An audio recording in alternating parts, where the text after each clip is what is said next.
বিশিষ্ট মাস্টারবাড়ি বিশিষ্ট কবিরাজ নাম হয়েছে কালা কুদ্দুস ওরফে আব্দুল কুদ্দুস।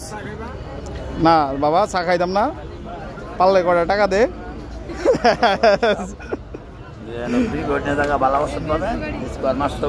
হ্যাঁ স্কোয়ার মাস্টারবাড়ি, এখানে সকল প্রকার হ্যান্ডেল মেশিন ঠিক করা।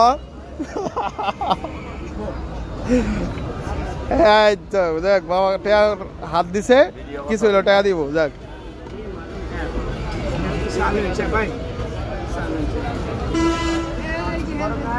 সকল প্রকার কবিরাজি ঔষধ, বেজস ঔষধ পাওয়া যায় এখানে।